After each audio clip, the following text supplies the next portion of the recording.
All right, welcome back to another episode of the Mega Awesome Dynasty League podcast. I am your host, Todd Tubbs, and today we are going over, although it's a little late, we're going over the Mega Awesome Dynasty League rookie draft. And I'm going to bring in our guest today, which is Justin Fearr, which is Local Liabilities. How's it going, Justin? Not too bad, not too bad. Like you said, it's been a couple weeks since we've had any since we had our draft, I guess. So I've been clamoring to get on this. Busy lives for everybody. Yeah, and things have been pretty crazy for me lately, so I'm glad we're finally getting a chance to do this. So we're going to go over pick by pick, at least for the first couple of rounds, and just kind of talk about these guys. And kind of for the first time, I'm kind of able to give my honest opinion of some of these guys because I was being a little bit guarded before the draft, which you can understand. So we're just going to jump in right now with the 1.01, which was win, lose, or booze. And he went Jamar Chase for the number one pick overall. How do you feel about the pick, Justin? This is who I mocked going, number one out the gate. He had the worst wide receiver room according to my, corrected value over replacement for Mega. So this is, definite team name for him. Best player on the board. He's got 8 picks in the first 3 rounds. So Jamar Chase out the gate, and then I think he had a pretty decent draft. But I like Jamar Chase. Yeah, we talked about this in pretty much every mock draft that we did leading up to our actual draft. And we all felt, I think we all kind of agreed that he needed to go wide receiver here based on his wide receiver room. And, I think Jamar Chase should have been the 1.01. And if he wasn't, I think maybe we could have talked about Najee Harris or Travis Etienne there. But Jamar Chase is probably the right call here. Just a note on Jamar Chase quick. 48% of his career catches went for 15 plus yards, highest in this draft class. So, And with Joe Burrow throwing a lot in that offense, and they didn't, they took Jamar Chase over Penei Sewell, so they're going to continue having to throw. So that's going to be, I think he'll keep that average depth of target. Jamar Chase is an alpha wide receiver. He's 6 foot, 201, 27.3 BMI, 19.5 breakout age, which is in the 78th percentile. College dominator was 33.4 in the 62nd percentile. So I think this guy's going to be an absolute stud in the NFL. Do you have any other thing you want to say about Jamar Chase before we move on? Just the normal talk, everyone brings up how he was working over Justin Jefferson at LSU with Burrow. But T. Higgins isn't going to go anywhere. T. Higgins has already shown he can play with whatever quarterback is back there. So I think it's just going to be a throwing offense. Each of them will have their piece.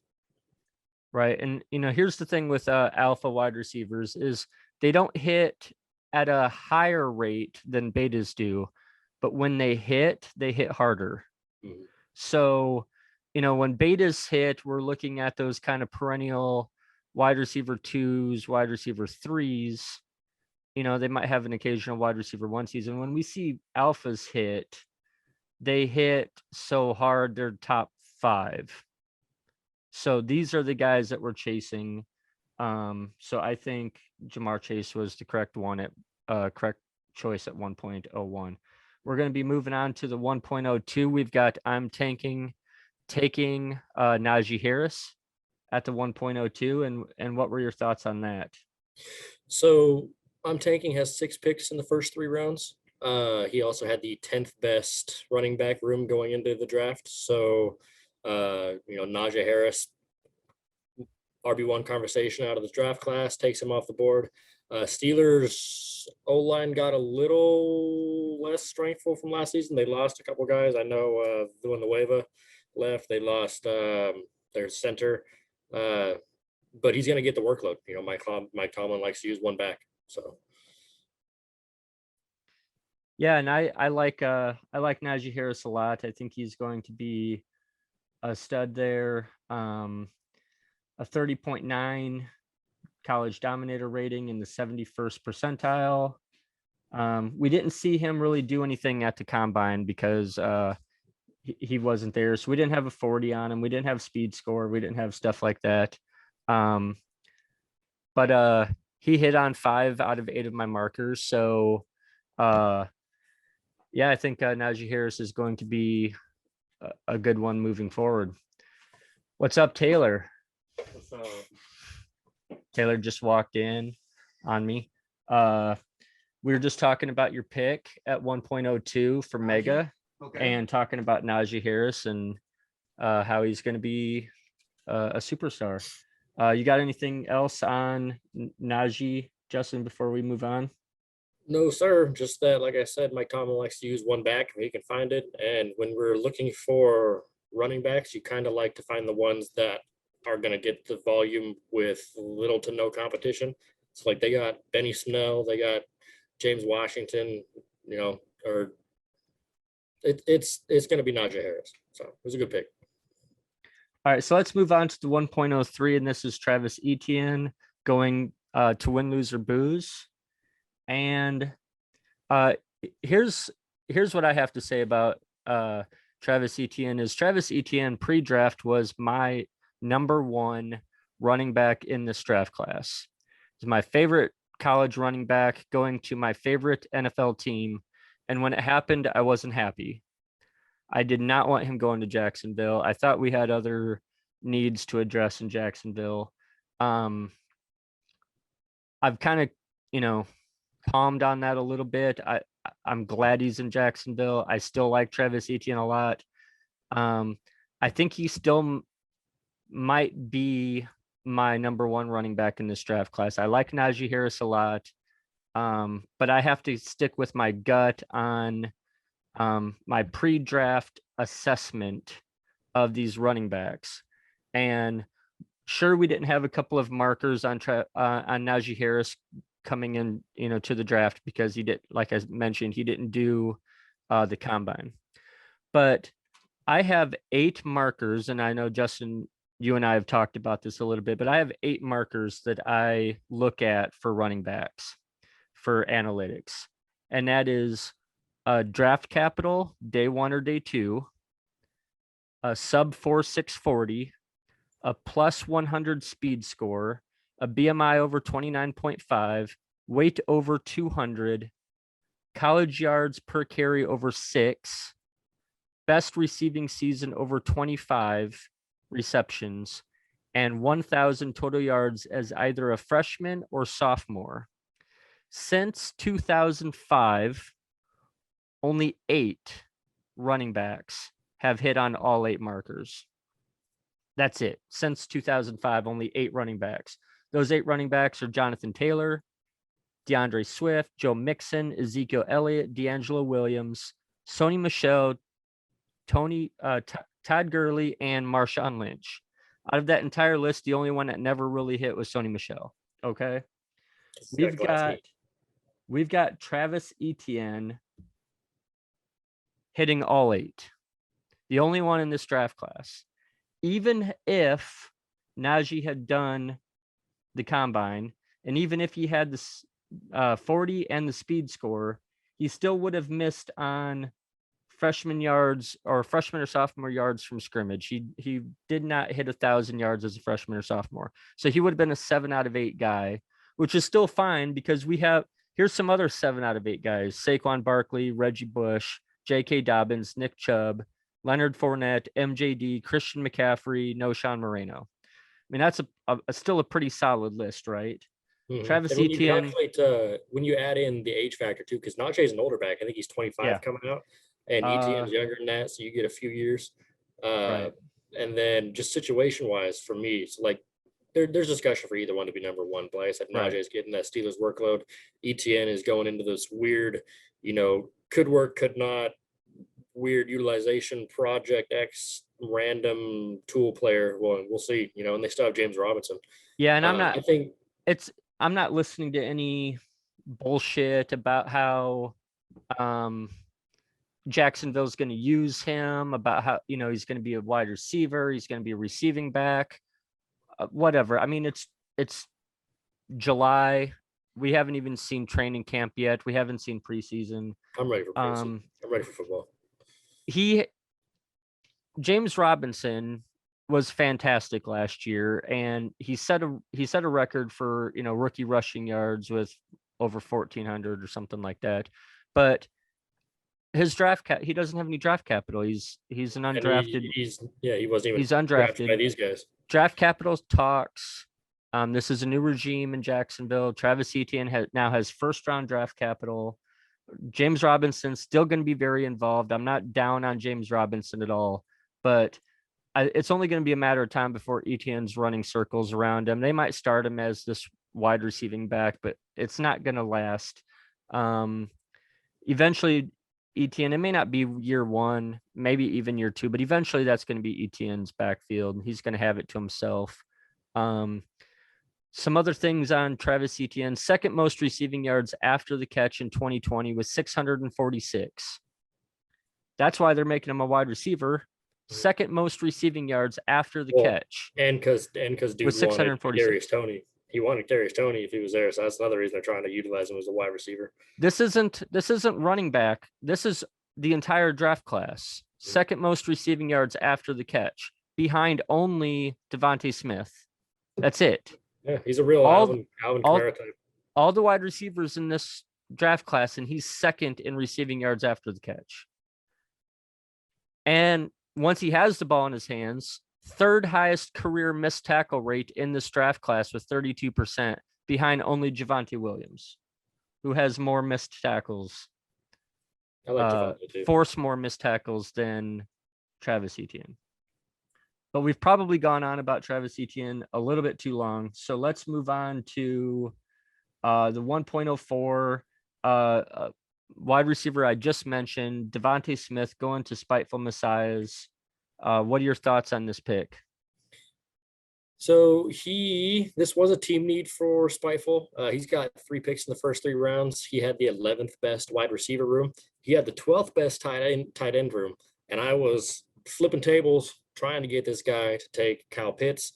I thought he was going to go Pitts too. I don't know, man. Instead of taking like the biggest tight end in history, you take one of the smallest wide receivers in history. It was still a team need, and he is still a Heisman winner. Like, I'm not saying it's a bad pick. If I was here, I just would have taken Pitts. So we'll see how that plays out.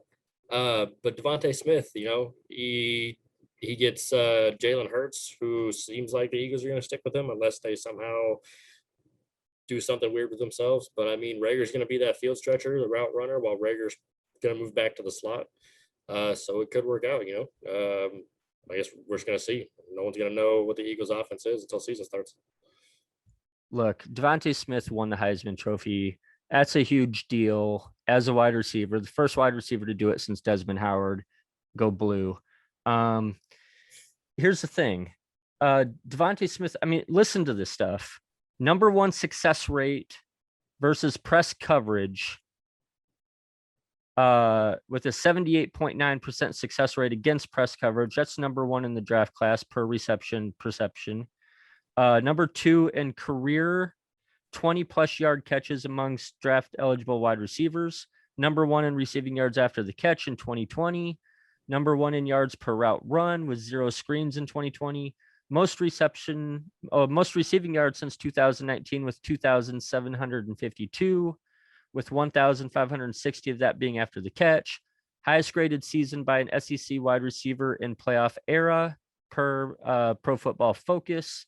Second highest yards per route run versus man coverage. Yada, yada, yada. That's all great.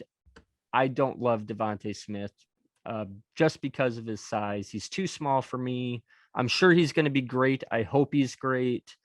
He has a 20.8 breakout age. We like to see breakout age less than 20. There's a huge correlation in the NFL to career success in the NFL and breakout age in college. We like to see that breakout age as young as possible.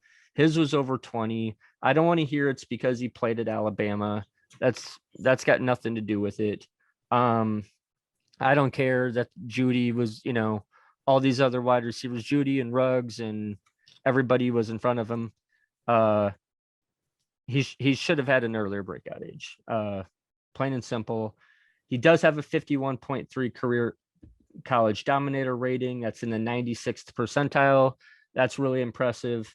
I've got him at a 34.5% hit rate. That means I give him a 34% shot of being a wide receiver 2 or better at any point in his NFL career.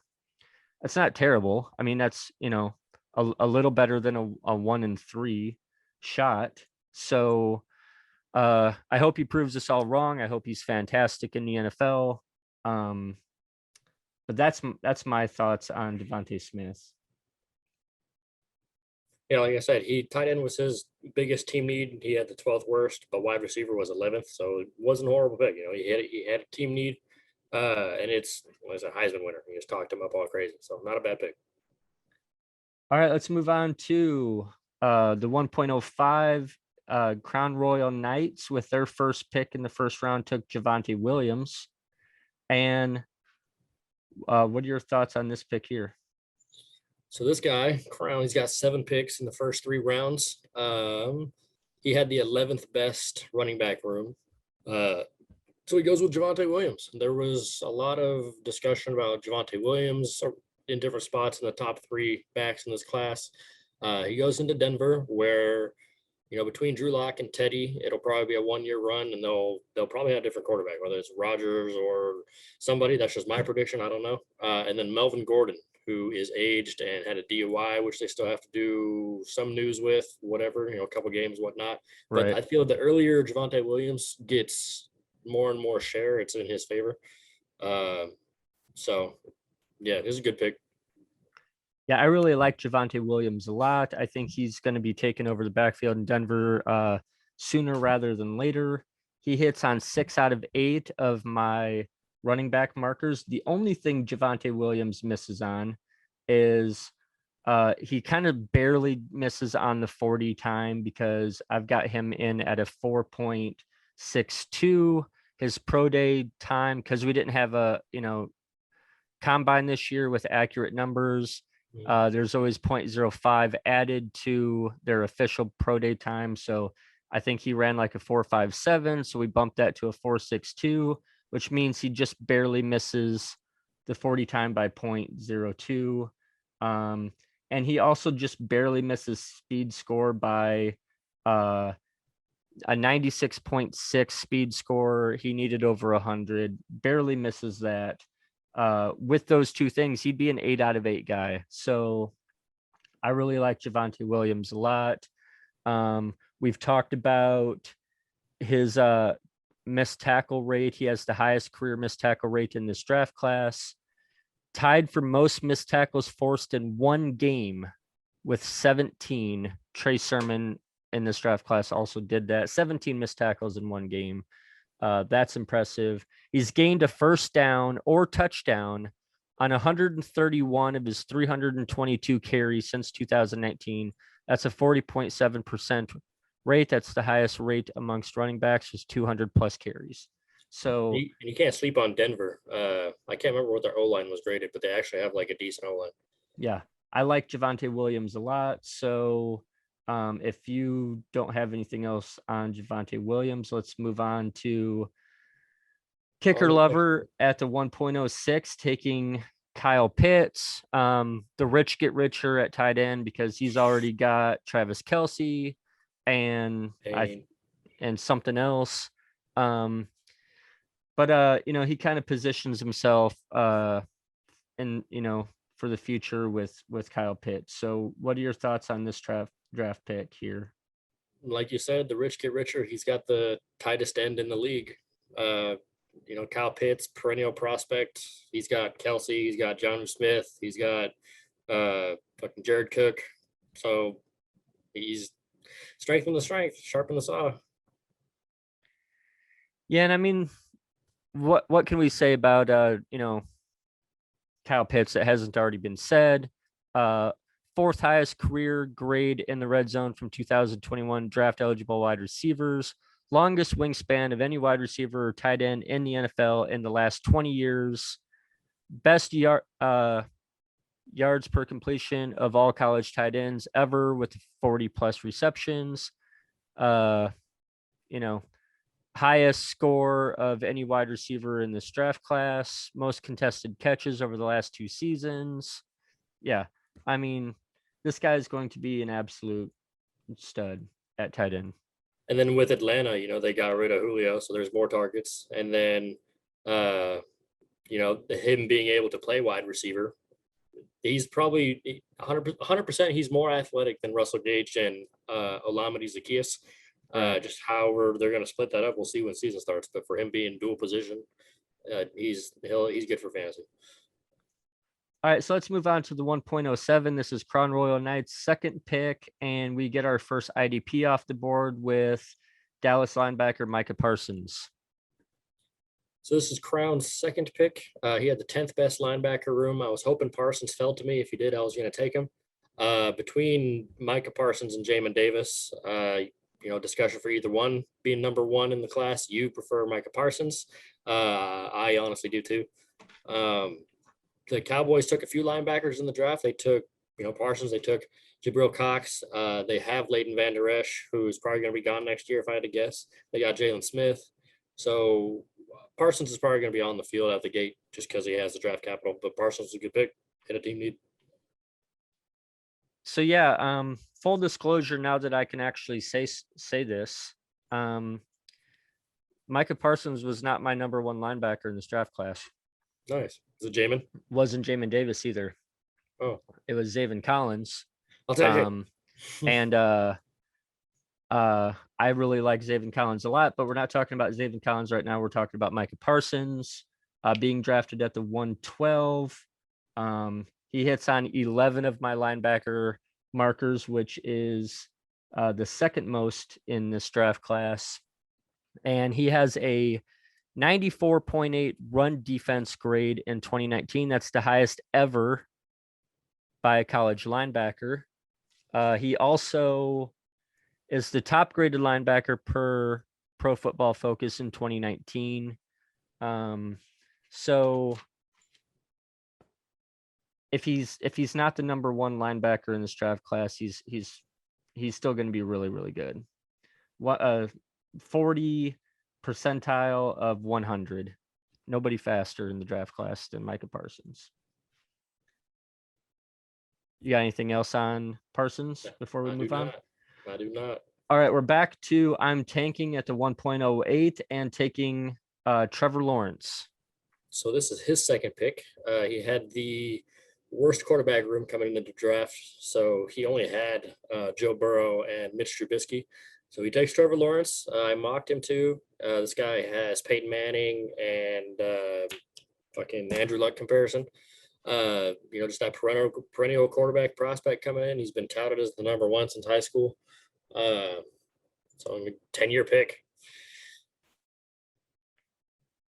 Yeah, and this is a one quarterback league. There might be people watching right now saying, why are we taking quarterbacks in the first round? I'm okay with it. I still plan on doing a complete video breakdown just on why it's okay to take Trevor Lawrence in the first round in a one quarterback league. I'm going to probably try to do that here soon. But I'm completely okay. I mean, if we think this guy is the next Andrew Luck, Peyton Manning, whatever, hindsight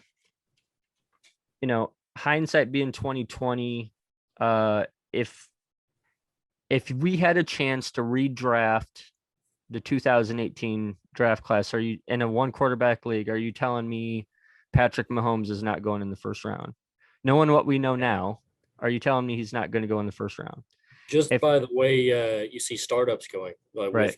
with Superflex, Mahomes is 101, 98% of the time. So if we think that's the ceiling for Trevor Lawrence, then I'm completely okay with him going in the first round, especially at the 1.08. And it's one quarterback, but the normal ESPN sleeper one quarterback leagues are kind of different than mega, because I think I'm rostering like 5 quarterbacks, I think, and there's other people rostering about 4. So it's you kind of got to find the value of your league, and it kind of sways between the 1 quarterback value, 2 quarterback value, just kind of however people are preferencing. Because I'm not necessarily reserved with my quarterbacks, but I'm holding a few. Like Right. I've traded for Jalen Hurts and moved him within a couple weeks. And So this was also a very team need friendly move for him. So I'm okay with him taking them there. I don't really want to spend a whole lot more time on Trevor Lawrence because I think I'm going to spend some time talking about that later. So let's move on to the 1.09 win, lose, or booze. With his third pick in the first round, takes Trey Sermon, running back, San Francisco. What do you think about this pick? So he had the 6th best running back room. He's kind of mid pack. I imagine, just flipped a coin. Maybe he just preferred the San Fran offense and went with Trey Sermon. But we got Raheem Mostert's injury history, and it seems like he was going through stuff in the offseason. They bring in Wayne Gallman, who they sought after him in the offseason.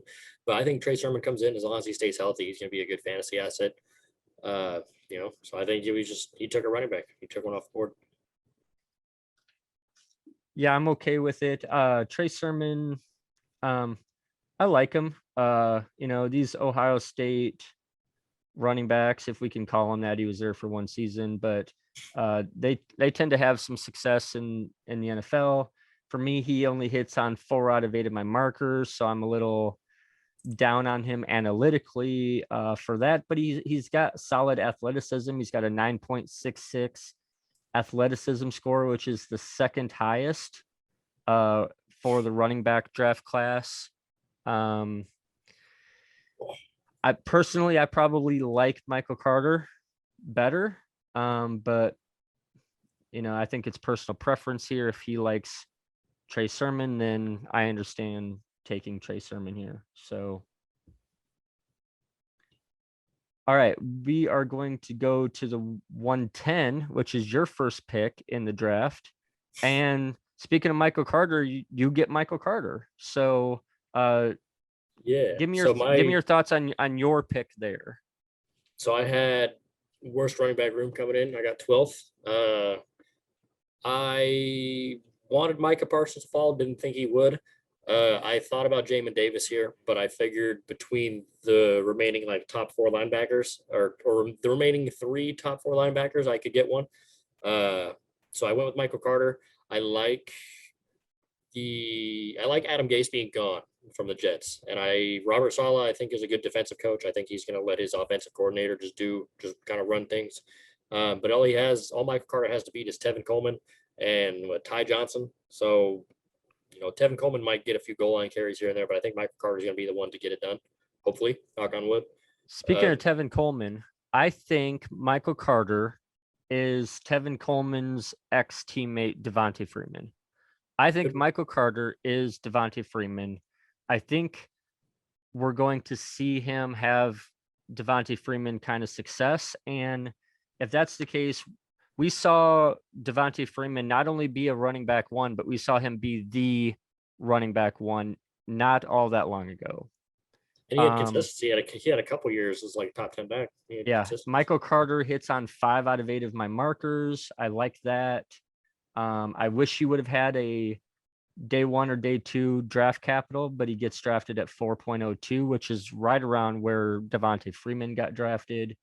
I would like to see his athleticism a little higher. I'd like to see his college dominator higher. He doesn't have a freshman or sophomore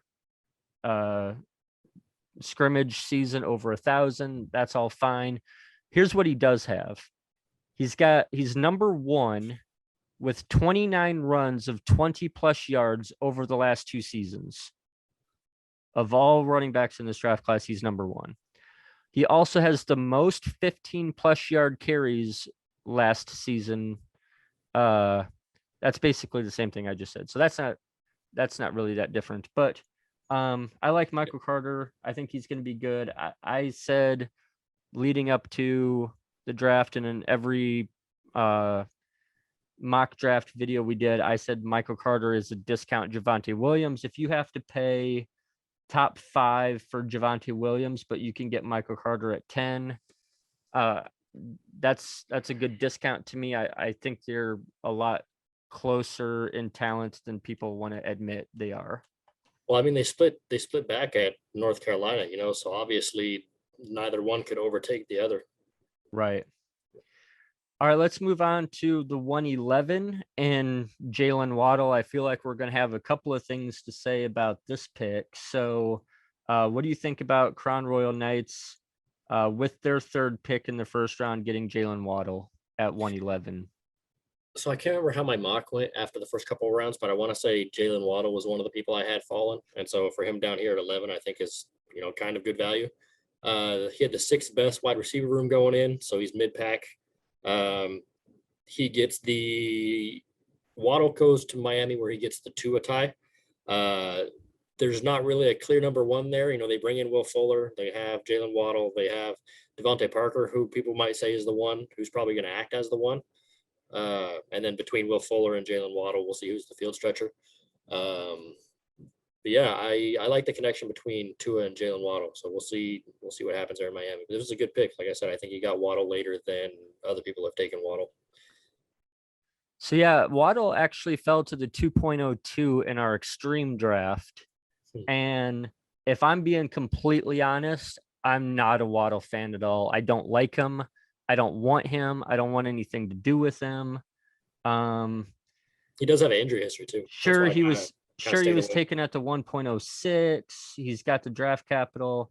He's small. He's beta. Here's why I really don't like him. A 21.8 breakout age. I mean, again, we like to see guys under 20.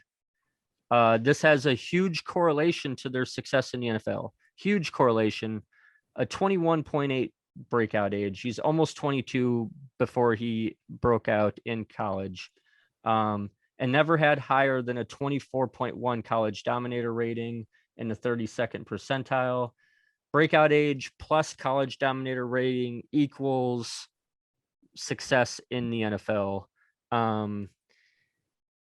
He wasn't able to stay healthy. He wasn't able to put it together in college. His size, breakout age, college dominator rating. I just don't want anything to do with this guy. Because here's the thing. I hope he's a superstar. I really do. I hope he is one of the best we've ever seen. And if that's the case, then I'm okay missing on him. Because you know what? Here's the thing. If he comes out and he's fantastic, I can trade for him. Mm-hmm. I can give up a 1st and a 3rd at that time and probably go get him, or give up a 1st and a 2nd, or even 2 firsts if he is that guy. Well, we're gonna see that the next receiver taken off the board wasn't until the 2-4 with Bateman. So I mean, Right. Between the two, I'd rather have Bateman, and so he could have fallen farther. So I'm about half on the same page as you. We'll see what happens. Like If he's and again, if he's that guy, I can trade for him. Mm-hmm. But I'm not chasing unicorns in the draft. Like his chance here, what his hit rate is. His hit rate based on his breakout age and his college dominator score is an 18.2. He has an 18% chance of ever having a top 24 season in the NFL. And I'm not chasing unicorns. Sell him when it happens. So if he does, if he hits, and I hope he does, then I'll go get him then. I'm not going to spend this kind of draft capital, even a late 1st round pick, early 2nd round pick on a unicorn, when I can spend that pick on a guy. You mentioned Rashad Bateman, despite his landing spot, still has a 62.5% hit rate at the NFL level. I'm taking that guy over a guy with an 18% hit rate. So whatever, that's fine. Like I said, I hope he's great. I hope he proves me wrong. but I'm just not giving up the draft capital to invest in a guy like that in the draft. Let's move on to the 112. D's Nuts first pick, and he takes another IDP off the board with Jamin Davis. What do you think about Jamin Davis? So this is D's first pick. He had told me Jamin was one of the guys he was looking at between him, Bateman, and a couple guys. So I knew if Jamin fell to him, he was most likely going to go, which he did. D's had the 8th best linebacker room, so he's in the bottom half of the league in terms of that. This is a definite team need. Jamin's got the conversation for LB1 between him and Parsons. Ryan Kerrigan retired, opened up that linebacker spot. Ron Rivera's got a good, or is known for having a good defense. Chase Young's on the line. I think Jamin Davis is in a good situation for real life football and fantasy football. So good pick. Yeah, and I think didn't he trade away a couple of linebackers before the Yeah, draft? he traded. I know he traded Fred Warner to Boseman's. I'm not sure about other trades because I know me and him have moved quarterback and wide receivers around. Yeah, I and like grabbing wide receivers. he traded away Jalen Smith also Yeah, something like that. to tanking. I like Jamin Davis, and here's the thing with Jamin Davis is you know, there's a lot of things that predict linebacker success in the NFL. None are probably more important than opportunity. And Jamin Davis is going to have all kinds of opportunity there in Washington. I think he's going to be fantastic. So I don't really have a whole lot more on Jamin Davis. Yeah, I got none. So good pick. But I like Jamin Davis a lot. He was my linebacker 3 in this draft class, so I think he's great there. Let's go into the second round. But I feel like we should probably go through the second round a little bit quicker than we did the first round. We probably don't have as much to say about these guys anyway. So let's just start with the 2.01 and Justin Fields going to Smoking Jay Cutler. I don't know if this is a homer pick for the Bears fan, but what do you think about this pick? It's his first pick. He's got the 8th best room, so it's kind of a team need. Justin Fields is going to start sometimes this season. He's only got Andy Dalton to beat. The Bears promised him to start, whether it's week 1 or a quarter or a play or till the bye week, whatever. Justin Fields has that Ohio State stigma where they're just not good in the NFL for long term. But he's got on his roster, he's got Russell and Danny Dimes, so he's not hurting for quarterback. I think it was just he grabbed a third quarterback. Good pick. Yeah, and you know what? I'm not concerned about the Ohio State thing. Just because of the helmet that he was wearing, I don't think has a huge correlation to his future success in the NFL. He's a better prospect straight up than the last couple of guys we've seen come out of Ohio State. He's just a better prospect. He's a better prospect than Dwayne Haskins. He's number 2 in highest completion percentage on deep passes in this draft class, behind only Zach Wilson. He's the number 1 in the highest accurate pass percentage last season, number 6 in PFF passing grade. But I like Justin Fields. I think he's going to be good. I think it's his job sooner rather than later. They kind of promised Andy Dalton when he came in that he was going to be the starter. They didn't say for how long. Andy Dalton might take the first snap of the season, then we never see him again. So I like Justin Fields. Even if it's Andy Dalton for year 1, this isn't redraft. We don't play for this season. We play for, the future. Justin Fields is a good pick there. Let's go to I'm tanking at 2.02 with Trey Lance. He doubles down on quarterback here. I know you didn't like this at the time, but what are your thoughts about this pick now? I don't know. Like you brought up, outside of the Kyle Pitts, or outside of Spiteful not taking Kyle Pitts, I'd say this is another trade that had me flipping tables. He has got Mitch Trubisky, who's not starting, but he's got Joe Burrow. He took Trevor Lawrence earlier. I know he was looking for linebacker because he was trying to get me to trade Zaven. I don't know. I mean, when I asked him, he said he wanted a lockdown quarterback, which I understand. But in anyone who's not in Mega or Extreme, we got to start 4 linebackers. We start 4 wide receivers as well. So at the same time, it's a 1 quarterback league. I maybe would have tried to trade for Trey Lance later. I'm not sure, but I mean, I don't know. To each their own. He wants to lock down quarterback. He definitely locked down quarterback with Trevor Lawrence and Trey Lance. So he had the number 1 linebacker room in the league, correct? Yes, he did. So that's another thing too. His linebacker wasn't necessarily a team meet, but Rashad Bateman's still on the board. You got Elijah Moore, Terrace Marshall. We see 3, of the better. We see 3 better wide receiver rookies in the class come off the board here in the next few picks. I mean, so we're in an interesting situation here because we've got Taylor right here. So why don't we ask Taylor about his pick of Trey Lance at 2.02. So walk me through that pick. What was your reasoning behind that? All right. So Justin and I talked about this too, and it was between Lance. You can barely hear him. So it was between. He says it was between Lance and Collins. Zaven Collins. Yeah. So I really wanted to go linebacker just because of my love for IDP, but with my uncertainty at quarterback, I mean, Burrow's coming off an ACL. I still think Burrow's gonna have a great comeback season, but really, I was just hoping that I mean, rookie quarterbacks aren't a guarantee. So Trevor could still come out and be a bust. Trey Lance could come out and be a bust. But I think if I hit on one of them for the next 10 or 15 years, I still think I won the draft. Yeah. Or I won that pick. And it comes down to, I mean, Zaven Collins can be a great player, but quarterbacks are still going to outscore linebackers. Right. What about Bateman, Elijah Moore? Some quarterbacks have the same bye week, and I just think moving forward, I just think quarterback was the best move for me. Did you even consider there at all maybe like Rashad Bateman or Elijah Moore?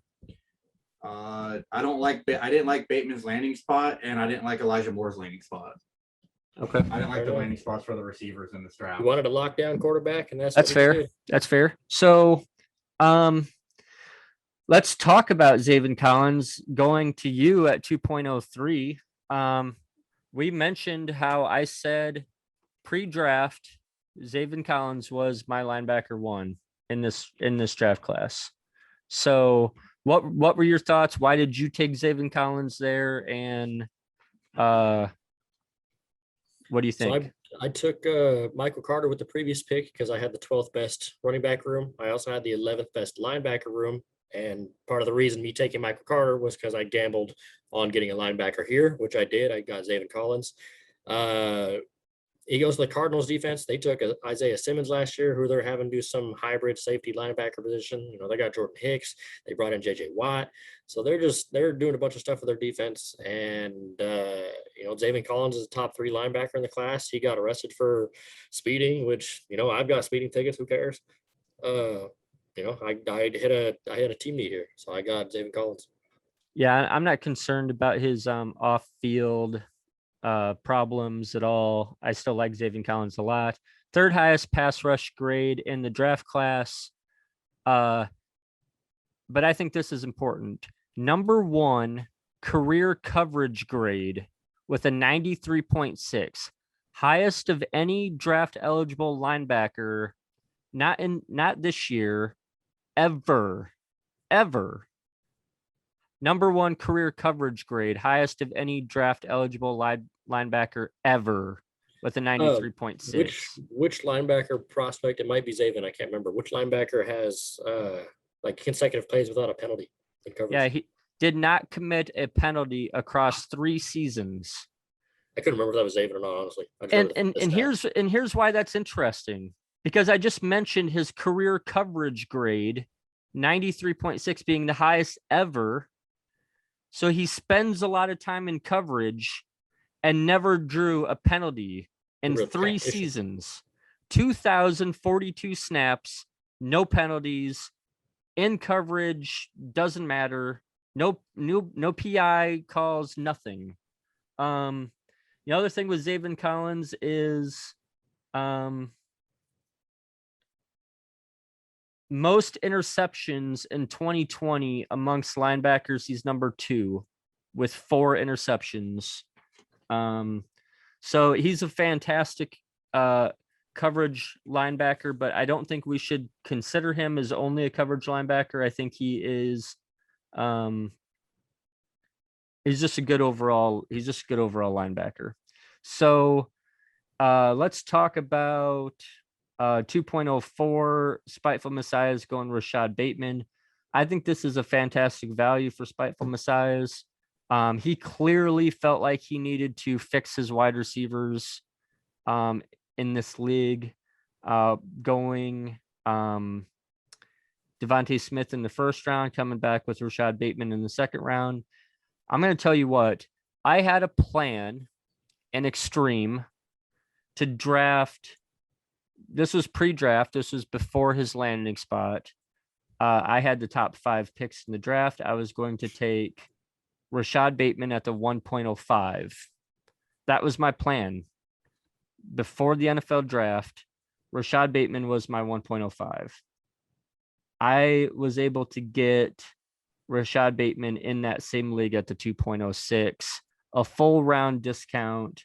I couldn't be happier with that. I don't love his landing spot, but I say this all the time, and I have to heed my own advice. You draft talent, not landing spots. Forget landing spots, because talent supersedes landing spot. Talent is absolute. Talent is always going to be talent. Situations change, landing spots change, teams change, coaches change. Who cares about landing spot? If we think Rashad Bateman is that guy, I think getting him at the 2.04 is a fantastic value. What do you think about Rashad Bateman? Same kind of conversation. I mocked him falling into the early second round. Like you said, talent's going to outweigh situations. Studs are going to be studs. Producers are going to produce. Just the AJ Brown reference again, everyone was kind of crapping on the Tennessee landing spot, and here he is in the top 3 dynasty wide receiver conversation. So Lamar, the year before last, led the NFL in passing touchdowns with like 48 or 50 or some shit like that. So the guy can throw the ball. It may look like a duck. I don't know if anyone saw that training video, but the man can throw the ball. And we're going to see this year if it was because of the lack of wide receiver talent that they had, or if it's something else. But the Ravens put in the work to bring in Bateman. They drafted Tyler Wallace. They still have Mark Andrews. They were even Hollywood. They were trying to scrape anything out of Des Bryant. So we're going to see. And Bateman works best in the middle of the field, and that's where Lamar likes to throw. So Bateman was a good pick here at 2.4. You could have taken Kyle Pitts and got Bateman. What's wrong with you? Yeah, we talked about Zaven Collins and his no penalties. Rashad Bateman, 1,738 career snaps, 0 penalties. Mm-hmm. And he has the comps to the Justin Jefferson, the Keenan Allen, the route runners. I don't subscribe to reception perception, which I might, but I know Justin Jefferson comps out really well with a lot of the route tree. So yeah, reception perception, Rashad Bateman is a 73.3% success rate versus press coverage. He's also first on throws of 10 plus yards downfield. He is the highest graded outside wide receiver in Big Ten over the last 2 seasons. A 14.3 drop rate, which is the highest in the draft class. So I like Rashad Bateman a lot. I think he's a great value at 2.04. I'm glad I got him at 2.06 in Extreme. So let's talk about Crown Royal Knights' first pick in the second round at 2.05. He takes Nick Bolton. So this is his 4th pick throughout the first 3 rounds with the 10th best linebacker room. Nick Bolton, he's going to have the Mahomes tie. Nick Bolton's a good pass rusher, good tackler. So with Mahomes being the quarterback and them having a high scoring offense, defenses are going continuously have to pass like we've seen the past few years. So having a good linebacker who's a good pass rusher, good tackler, I think is going to work out. So then with it being a team need, good pick. Yeah, well, they drafted Nick Bolton in roughly about the exact same spot they drafted Willie Gay last year. So we'll see how that works out. Nick Bolton had 77 run stops over the last 2 seasons, which is 17 more than any other player in the SEC. He's number 2 in most tackles since 2019. His run defense grade is a 90. So I like Nick Bolton a lot. We'll just see how they plan on using him there in Kansas City. Hopefully they can get him and Willie Gay both on the field and completely revamp that defense. So we'll see what they do there. At the 2.06, we have kicker lover taking Elijah Moore. And what do you think about that pick? So this is his second pick in the first 3 rounds here. I like Elijah Moore. Like I said, I like the Adam Gase factor of being gone from the Jets. So I think Zach Wilson is something that we're gonna see. I'm not completely sold on him being the number 2 overall pick. But the man had the 10th best wide receiver room. This guy is Elijah Moore's. I've heard talk of being like a Jamison Crowder 2.0, and the Jets did do some contract worth with Crowder to keep him, but Dynasty. So I like Elijah Moore here. Yeah, I absolutely love Elijah Moore. I think he's going to be great. He's a beta, but he's probably my favorite beta in the draft class. He is. I mean, he's got a lot of things. He's not really first in anything except for he's number 1 in the draft class with a step or more of separation on 90% of targets. So that's interesting. He's got the lowest drop rate among SEC wide receivers, 4th most 15+ yard receptions from the slot in 2020, 3rd highest graded PFF wide receiver season by an SEC wide receiver in playoff era. 4th most receptions from the slot last season, 4th most contested catches over the last 2 seasons, 4th most receiving yards since 2019, 3rd most yards per route run with 0 screens in 2020, 3rd highest graded slot wide receiver in the class over his career, didn't drop a single pass in the red zone with 25 attempts, 95th percentile success rate versus man coverage. So I don't know what's not to like about Elijah Moore. I think he's great. This is not the same old Jets. This is going to be a new revamped Jets, revamped offense. So I like Elijah Moore a lot. If you don't have anything else on Elijah Moore, let's go to moving on. The 2.07, which is Win, Lose, or Booze with Terrace Marshall. So this being his 4th pick so far, wide receivers, his biggest team need. He has the 12th best room, and out of 3 picks so far, he's taken 1 wide receiver and 2 backs. So with Terrace Marshall on the board, I think he goes he did go Terrace Marshall. He goes to Carolina. He's got the Joe Brady connection. He does have DJ Moore and Robbie Anderson above him. There's talk of DJ Moore moving to the slot, which if that's the case, Marshall will probably see time outside.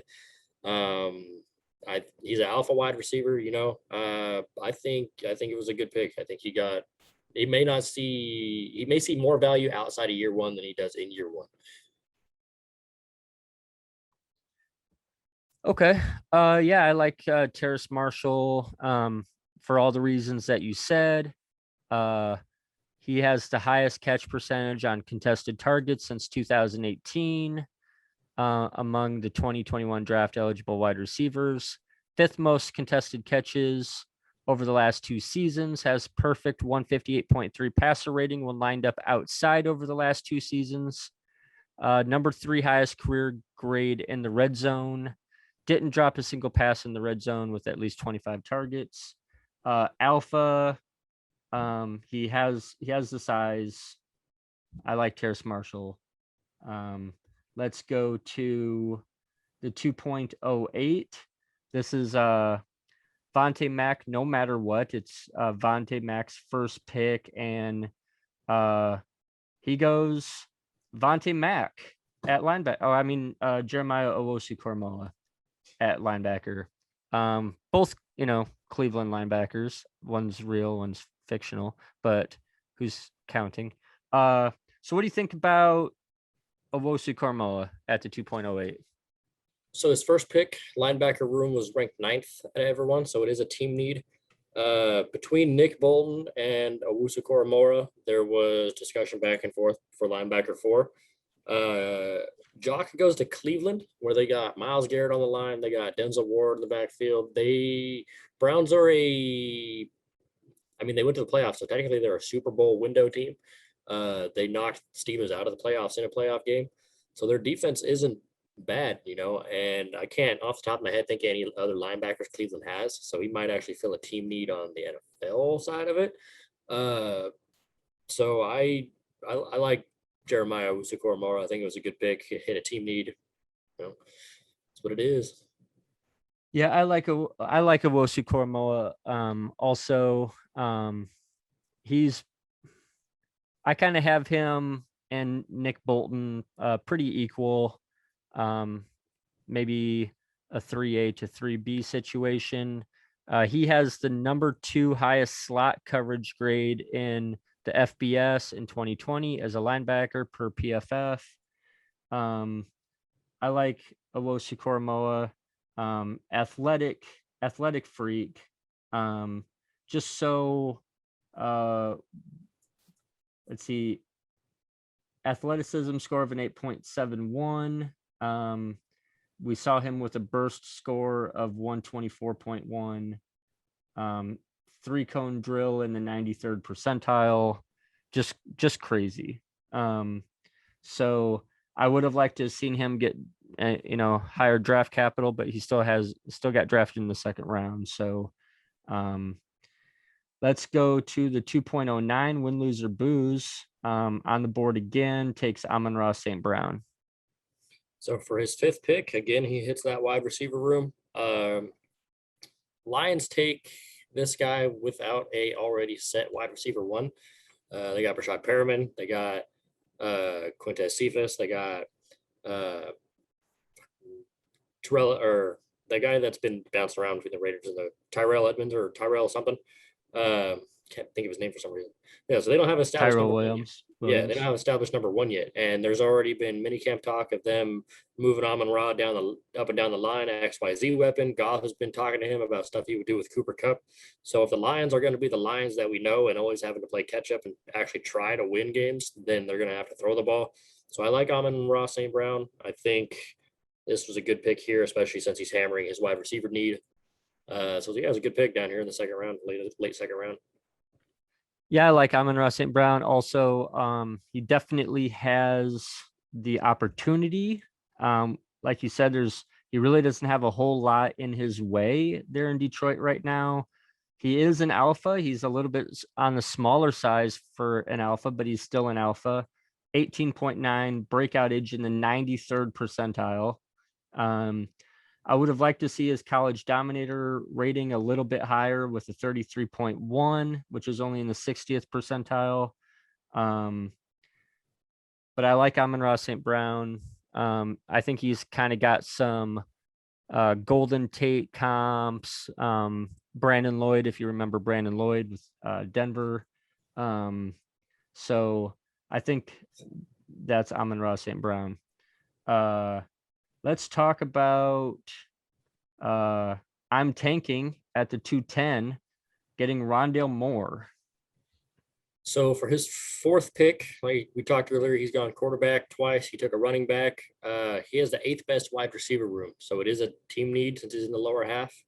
He goes to the Cardinals. It's an air raid offense with coach's name. I can't remember his name. It's air raid offense. Cliff Kingsbury. Yeah, there we go. I don't know why I'm having trouble. He goes to Kingsbury's offense, and between them bringing in AJ Green, they still got Hop, they got Christian Kirk. They throw the ball to everyone, and Rondale Moore being, compared to Ant-Man, I think he's going to be just like a gadget weapon. He's going to run drags, slants. He'll take weird curls out of the backfield. He'll probably eat into Chase Edmonds' work, and I think them bringing in James Conner. James Conner's going to be the goal line guy. But I like Rondale Moore. I think he's going to get a decent fantasy value on his return, and at the 210, why not? It's a good pick. Yeah, I think that's a fantastic value for Rondale Moore at the 210. Here's what I like about Rondale Moore. He is a beta, but we saw him break out at 18.2 in college. That's in the 99th percentile. I don't think you can break out a whole lot earlier than that.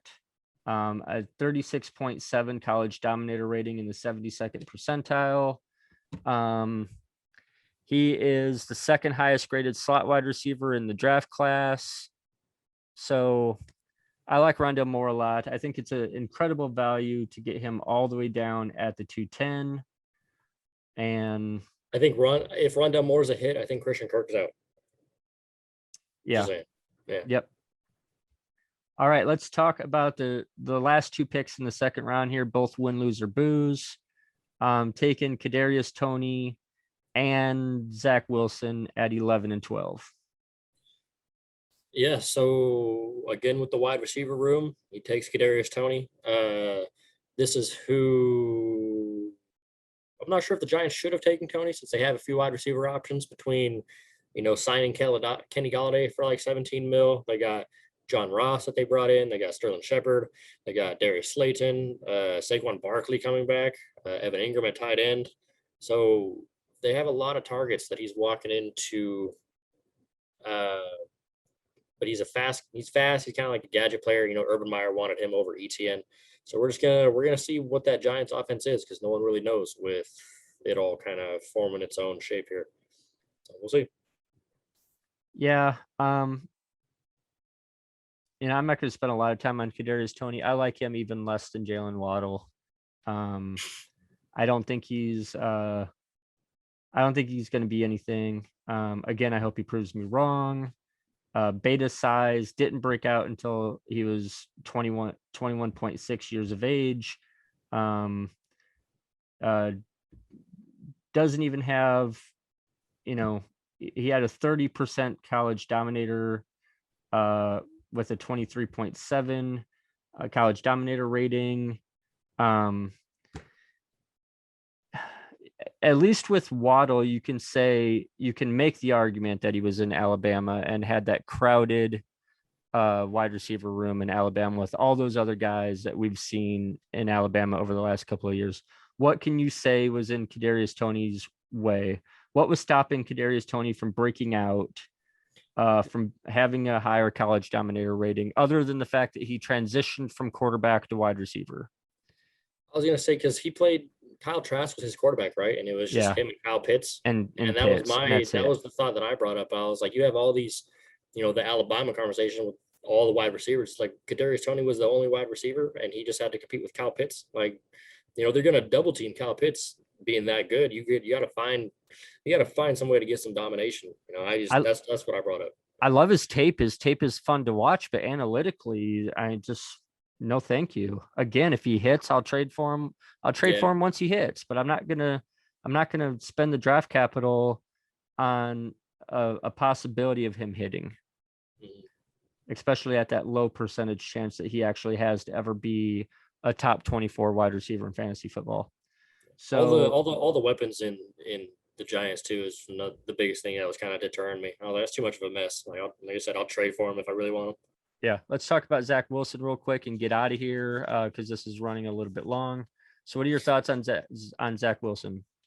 So with this pick and the one after, it's still win, lose, or booze, and he actually goes Zach Wilson and Mac Jones. So he double taps quarterback here. Yep. He's got the 7th best quarterback room, so he wasn't hurting by any means. He's kind of right in the middle. He's got Jacoby Brissett, which, right in the bench. He's got Tua, who's starting. He's got Goff, who's starting. Kyle Allen, who's a bench walker. So it didn't hurt for him to double tap quarterback just to get a couple more starters, because Mac's going to start at some point, whether it's this season or next.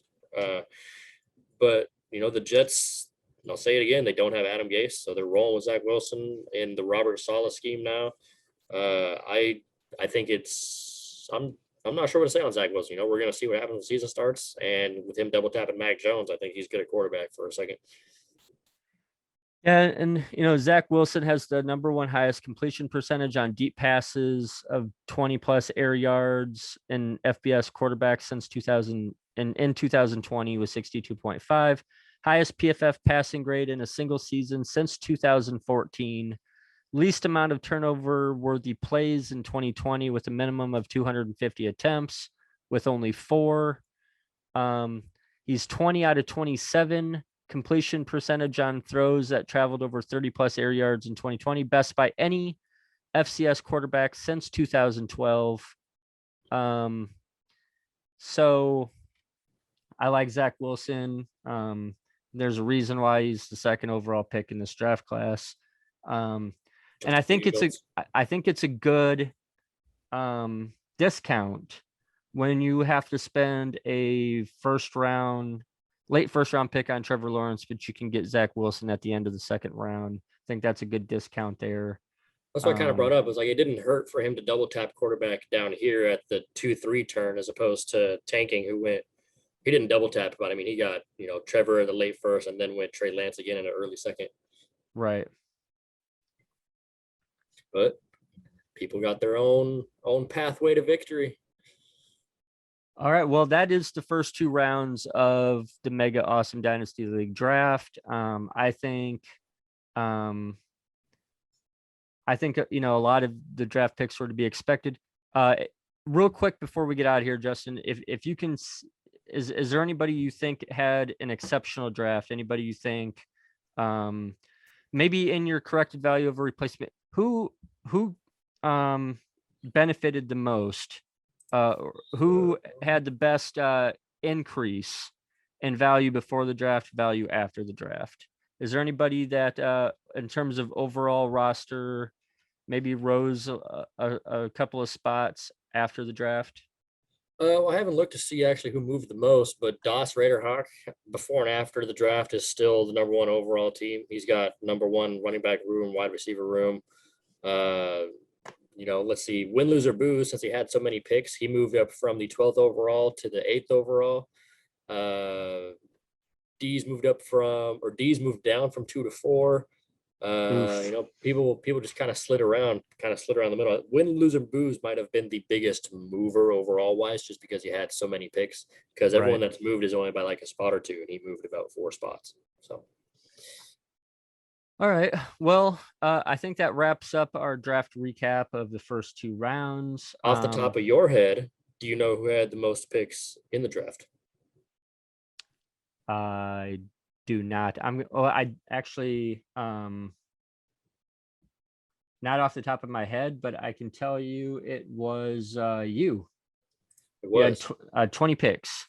It was. In the entire draft. Do you know who had the most in the first 3 rounds? First 3 rounds.